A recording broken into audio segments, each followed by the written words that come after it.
ओम नमो भगवते वासुदेवाय। आज की वीडियो में हम कामिका एकादशी के व्रत कथा और इसके महात्म्य के बारे में जानेंगे। श्री युधिष्ठिर बोले, हे केशव, आपने आषाढ़ माह के शुक्ल पक्ष की देवशनी एकादशी की कथा कही। अब आप कृपा करके श्रावण मास के कृष्ण पक्ष की एकादशी का नाम तथा इसके गुणों का वर्णन करिए। श्री कृष्ण ने कहा, हे राजन, एक बार नारद जी ने पितामह भीष्म से यही प्रश्न किया था।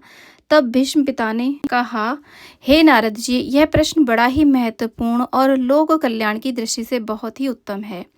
भीष्म जी बोले, हे नारद, सावन मास के कृष्ण पक्ष की एकादशी का नाम कामिका है। इसे पवित्रा एकादशी भी कहते हैं। इसमें श्री विष्णु भगवान का पूजन किया जाता है। इस व्रत का फल वाजपेय यज्ञ के समान होता है। जो आदमी शंख, चक्र, पद्म, गदाधारी विष्णु की धूप दीप आदि से पूजा करते हैं, उन्हें गंगा स्नान से भी अधिक फल मिलता है। व्यतिपात में गंडक नदी में स्नान करने से जो फल मिलता है, वही फल भगवान विष्णु की पूजा करने से मिलता है। हे नारद जी, संसार में विष्णु पूजा का फल सबसे अधिक है। यह श्रावण माह की कृष्ण पक्ष की कामिका एकादशी के व्रत के बराबर है। अतः जो आदमी विष्णु भगवान की पूजा न कर सके, वो इस कामिका एकादशी का व्रत करे तो वही फल प्राप्त होता है। आभूषणों से युक्त बछड़े सहित गाय का दान करने से जो फल मिलता है, वही फल कामिका एकादशी का व्रत करने से मिलता है। अतः यह व्रत अवश्य करना चाहिए। जो प्राणी इस कामिका एकादशी का व्रत तथा विष्णु भगवान की भक्ति सहित पूजा करते हैं, उनसे पितर, देवता, नाग, किन्नर आदि सभी प्रसन्न हो जाते हैं, क्योंकि इस व्रत से इन सब की पूजा हो जाती है। अतः इस व्रत के प्रभाव से समस्त पाप नष्ट हो जाते हैं। संसार में फंसे हुए प्राणी के पापों को समाप्त करने के लिए कामिका एकादशी के व्रत के अतिरिक्त अन्य कोई उत्तम उपाय नहीं है। स्वयं श्रीहरि ने भी नारद जी से अपने मुख से कहा है कि मनुष्य को अध्यात्म विद्या में जो फल मिलता है, उससे अधिक फल पवित्रा एकादशी का व्रत करने से मिलता है। इस पवित्रा एकादशी के व्रत के प्रभाव से मनुष्य कुयोनि से छूट जाता है और स्वर्ग को प्राप्त करता है। जो मनुष्य पवित्रा एकादशी के दिन भगवान विष्णु की भक्ति सहित तुलसी से पूजा करता है, वह मनुष्य पापों से वैसे ही अलग रहता है जैसे कमल जल से अलग रहता है। हे नारद जी, तुलसी जी दल से भगवान की पूजा करने का फल 1 भार स्वर्ण और 4 भार चांदी के दान के फल के बराबर है।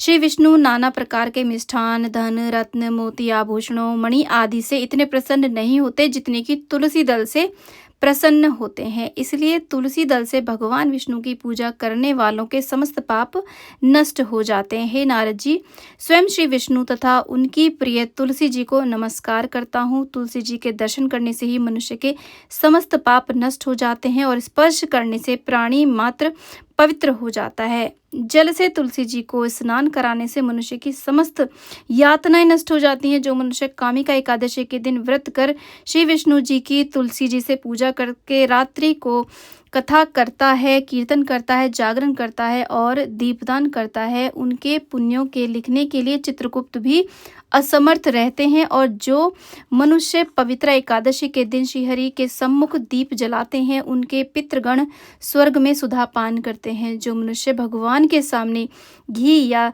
तेल का दीपक जलाते हैं, उनको सूर्य लोक में सहस्त्रों दीपकों का प्रकाश मिलता है। तो ऐसे कामिका एकादशी का महत्व बताने के बाद भगवान श्री कृष्ण युधिष्ठिर जी से बोले कि हे युधिष्ठिर, अब इसकी कहानी सुनो। प्राचीन काल में एक कुलीन राजा था, जिसकी किसी कारणवश ब्राह्मण से विवाद हो गया। क्रोधवश आकर उस राजा के हाथों उस ब्राह्मण की हत्या हो गई।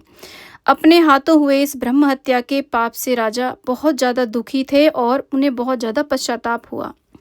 वह ब्राह्मण का अंतिम संस्कार करना चाहते थे, लेकिन अन्य विद्वान ब्राह्मणों ने उनका यह निवेदन अस्वीकार कर दिया और कहा कि ब्रह्म हत्या के पाप के अन्न जल को ग्रहण नहीं किया जा सकता, न ही उसके साथ कोई धार्मिक कार्य संपन्न किया जा सकता है। राजा ने अत्यंत दुखी होकर के ऋषियों से प्रार्थना की कि हे मुनिवर, कृपा करके मुझे इस ब्रह्म हत्या के महापाप से मुक्ति का कोई उपाय बताइए।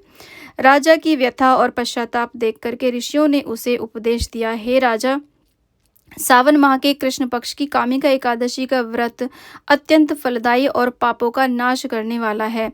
तुम पूर्ण श्रद्धा और भक्ति भाव से इस एकादशी का व्रत करो तथा भगवान विष्णु की विधिवत पूजा करो। इस व्रत के प्रभाव से तुम अवश्य ही इस ब्रह्म हत्या के पाप से मुक्त हो जाओगे। ऋषियों की आज्ञा अनुसार राजा ने कामिका एकादशी का व्रत रखा। उसने दिन भर उपवास किया, भगवान श्री हरि विष्णु की धूप दीप नैवेद्य और पुष्पों से पूजा की तथा रात्रि में जागरण किया।